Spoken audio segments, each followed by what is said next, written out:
Welcome to the Holiday Heroes of Jersey podcast, where you'll hear profiles of the people making a difference through the Greater Newark Holiday Fund. Every year, the Holiday Fund empowers 10 amazing regional charities to deliver real help to real people right here in Jersey. Join us this holiday season as we bring you stories of changed lives and renewed hope made possible by generous donations and the dedicated people helping our neighbors who need it most across the Greater Newark, New Jersey region. Are you ready? Let's get to today's session. Hi friends, welcome back to another episode. My name is Kenny Jang, host of the Holiday Heroes of Jersey podcast, broadcasting to you from the Garden State of New Jersey. Thank you so much for joining us today. This is a show where we're interviewing another one of our holiday heroes this season right here in New Jersey. We started this podcast, as you probably know, because we want to shine a light on different individuals across our state that are making a difference where it counts. People just like you and me, but who have made the decision to actually step up. And today we've got someone who has dedicated her vocation and work life to doing just that in our own backyard. On today's show, we have Dr. Diane Squadron, Vice President of YCS Institute and the Helen Mays Strauss Clinics. Thank you so much for being with us today, Diane. Thank you, Kenny. I'm glad to be here. So, Dan, there is so much that I want to just cover with you today because your organization in particular, I think some of the people around here know, are just doing great stuff. I know that your tagline for your organization is embracing all the possibilities, and it just seems like you guys are really getting out there and rolling up your sleeves. Can you start with telling us a little bit about what your organization does and what's your role at that place?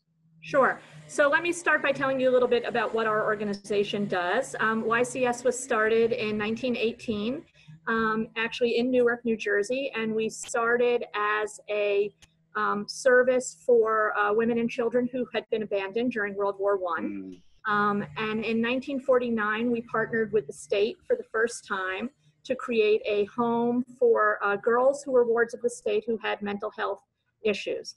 And we have sort of expanded since then and blossomed. As you know, I said 1918, so we're coming up on our 100th anniversary, which is really exciting. And, you know, in the year since 1949, we have expanded to having services throughout the state of New Jersey in multiple counties, in multiple cities. We have mental health group homes and residences.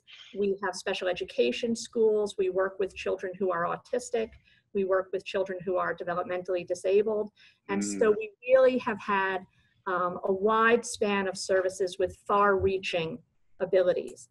I work specifically in our outpatient mental health clinics, which are in Essex County and Hudson County, as well as some of our home visiting programs. And I work with our very, very young children, starting at really birth and going through 21.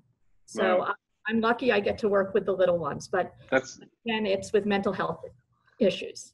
That's fantastic. And one of the reasons we have brought you on and crowning you as one of our holiday heroes is because it seems like you're doing such brilliant work, but doing it quietly, not trying to stir up fanfare just for yourself, but you're dedicating yourself in this social service agency and doing it in a way that I want more people to learn about it.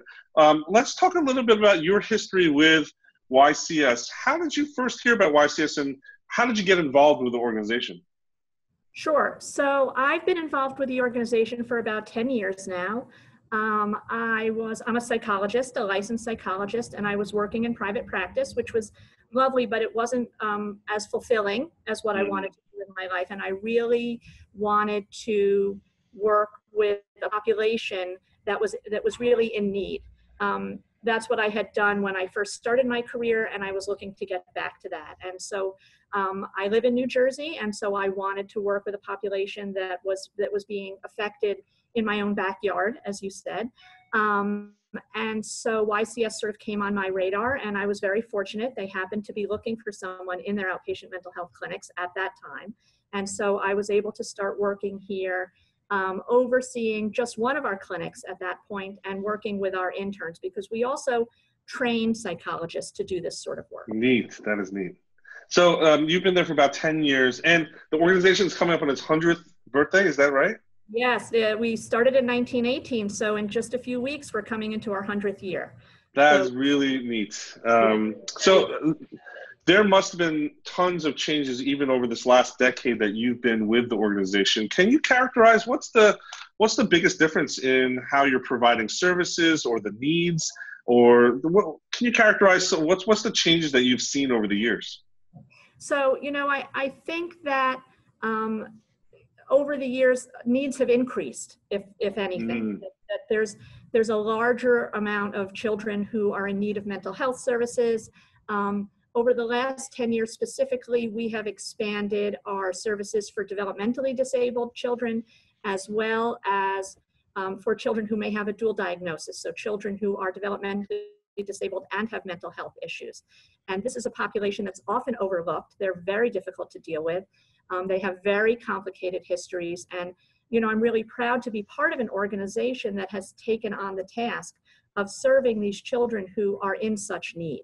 So that's been the biggest growth that I've seen that we've done over the past 10 years and where the biggest need falls, but also an increasing number of very young children, children in need of services. So I'm not fully up to speed on the stats or anything like that, but my understanding is that New Jersey is one of the highest per capita states in terms of families with special needs children. Is that correct? Yes, I believe that is correct. Yes.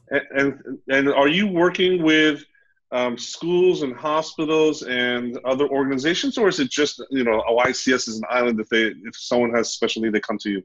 So we do a little bit of both. We do have our own schools, our own special ed schools, where we see children who are autistic, as well as children with behavioral issues. But we're always communicating with other companies and other organizations that are doing the same sort of work. It's very, very important to us. We've also expanded recently into young adults, where we're also working with young adults who are developmentally disabled or potentially developmentally disabled and having behavior issues. Wow. But we work with other organizations. We're always in the schools, working with the schools and the child study teams, and any services, the state, of course, any services that we can help and provide. And is that specifically a growth area that's intentional strategically for your organization? You want to go to young adults and older populations to serve them? Well, our belief is with young adults that they've sort of become, particularly the young adults who are developmentally disabled, that they're a forgotten population. So we want to make sure that they're getting the services that they need, that they're not just sort of, once they hit 21, being left with nothing to do. And so we really want to be able to provide those services as well. And so it's been sort of planned. So good, so good. So your team does, again, so much meaningful work here. Do you have an uplifting story or something that you can share with us about your staffers and volunteers to help our listeners really better understand the type of actual service engagement? What does it mean when there's a family or an individual that's engaged with YCS? What is that? What happens then? Absolutely, absolutely. And as I said earlier, I do a lot of work with the very young children. So one of the programs that I oversee is a program called Nurse Family Partnership. And Nurse Family Partnership works with first-time pregnant mothers and their children up until the children are 2 years of age. And they provide a home visiting nurse to go out to the home and work with the mothers. And often these mothers develop very close relationships. So recently we had a mother who had her child. She had been on a track to finish college and had gotten a little derailed by her child being born and wanted to do best for her child, but was trying to figure out how to get back to her education and to her goals, as well as making sure that she developed a really strong positive relationship with her child, because we know that that's what's going to provide the best outcome for that child. So her nurse was very involved with her. She considered her nurse her friend, someone who she could call if she had questions. And we were able to procure an internship for her that was similar to the field that she was interested in for when she finished school. And everyone at that internship also sort of became a support system for her, helping her with ideas about how to take care of her child and ways to handle things. Sometimes the baby would come with her to work, and it was a sort of a group care situation. And she was able to use that internship to get herself organized and to go back to school. So she's now back in school. Her child is doing really well. They're doing well together, and the nurse is still in her life. So it's been a really wonderful thing to watch. I love hearing stories like that. And that's the type of thing that happens over and over again with your organization. So we're asking all of our holiday heroes here, if you had a magic wand, and what's one holiday wish on a personal level that you have for the program? What would you love to see happen this next year in particular? What are you getting excited about? And what would you like to share with our audience here today that's possible for YCS? Absolutely. So, as I said, we are such a large organization. There are so many things. But what's near and dear to my heart is our young children and our outpatient mental health clinics. And we have large waiting lists at our mental health clinics. And so what that says to me is that there are large numbers of children who are not being served, who need to be served. And my wish list would be to be able to get funding to increase the number of clinicians that we have, which would allow us to then serve more children. And that would feel so wonderful if we were able to do that. So you're saying that the supply is much greater than, the demand for your service is much greater than what you guys can actually supply and actually engage with people. Absolutely.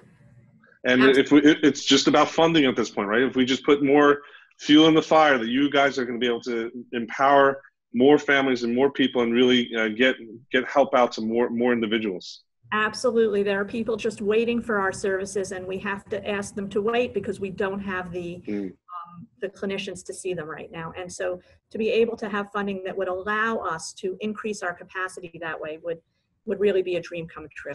So can we talk a little bit about those families? What happens to those families that are stuck on a wait list?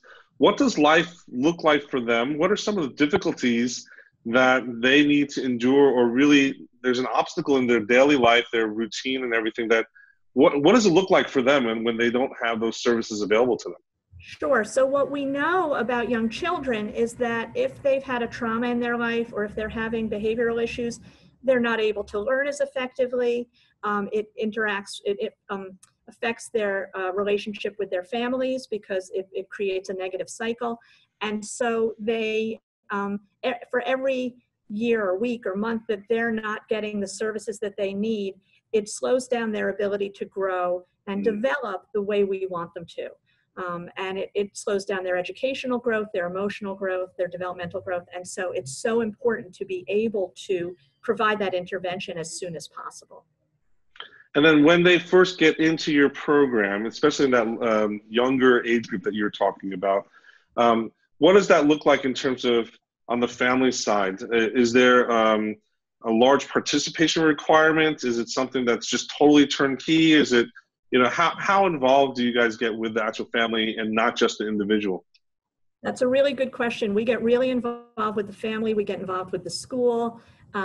We've been involved with, if the child has a big brother or big sister, through that program, we get involved with them. Anyone who's important in this child's life, we believe needs to be engaged and involved, and we need to be involved with as well, because the expression, it takes a village, right? Well, no child stands alone. And often it's really helpful to empower the parents as well and the family members to feel good about their child, to develop that strength in that relationship. And that's a big piece of what we do. So there's always family involvement in everything we do. And then do you also have any peer connection forums, or I would assume that parents with children, individuals that are coming to your program, it would be eye-opening and also something that gives them some freedom to meet other families in similar circumstances. Right. So what we do often is we run groups for mothers and babies, where the mothers then have a community that they're with together, and they're able to share some of the complications of their lives, some of the issues, in a safe environment. And again, it's a dream of ours to be able to create more groups, even for older children. And that's something that right now we just don't have the funding for, but we would love to be able to do that.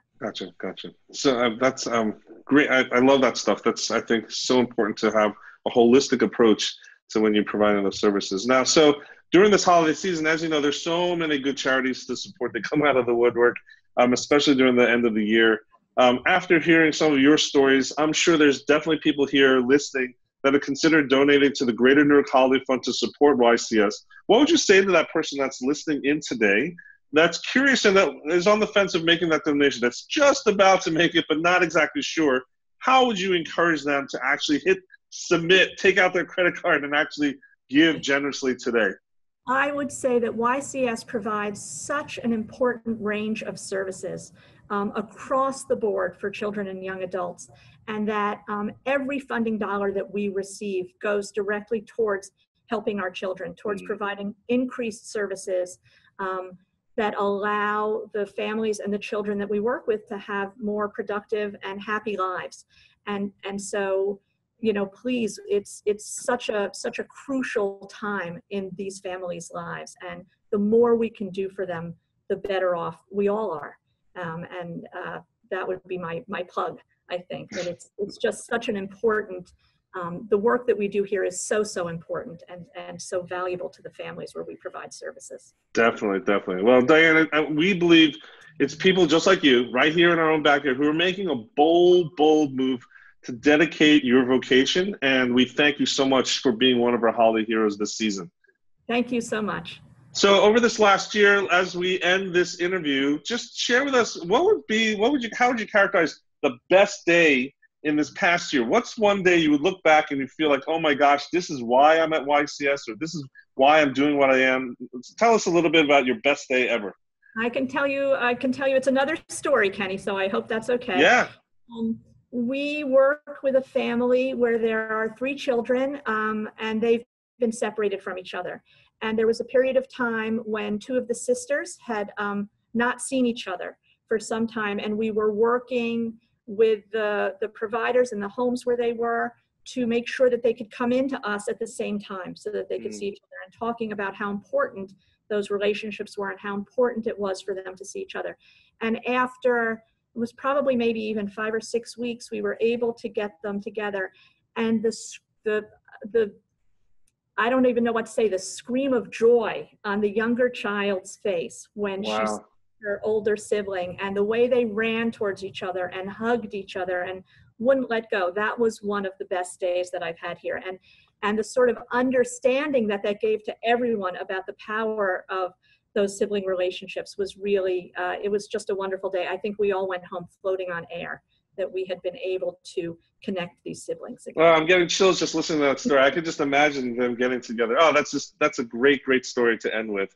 Now today, if someone wanted to get in touch with you directly to learn more about your organization, volunteering or donating even further, what's the best way they can connect and learn more about you? So they can reach out to me. My email is dsquadron@ycs.org.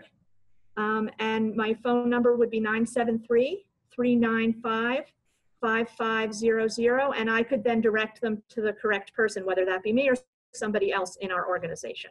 That's perfect. Thank you for being so accessible. And then let's just give a plug to your website. It's on the wall right behind you. Just would you say the website address for everybody so they can get to it? Absolutely. It's www.ycs.org. Perfect. Thank you so much again. I know you're really busy administrating and actually serving the people through your organization. I really appreciate you coming on the show today. Thank you so much for telling us some of the stories. Thank you, Kenny. It's good to talk to you. And thank you to all of you, our listeners, for taking the time to hear our conversation with today's holiday hero. I invite you to find out more about the Greater Newark Holiday Fund at 2017.holidayfund.org. And when you donate, remember, you're making a difference where it counts. Till next time, I'm Kenny Jang, your host. Be good and be generous this holiday season. If you enjoyed today's session, please help us share the work of the Greater Newark Holiday Fund with friends and family who can make a difference in northern New Jersey. You can do that by leaving a review on iTunes or by sharing our website 2017.holidayfund.org with your network. We believe that those who practice generosity during this critical time of year are our very own hometown holiday heroes. Let your generosity make a difference where it counts. The Greater Newark Holiday Fund is a giving partner you can believe in, trusted by more than 20 corporate and foundation grants, and thousands of individual donors just like you. And don't forget to join us every week, right here for the next installment of the Hometown Heroes of Jersey podcast.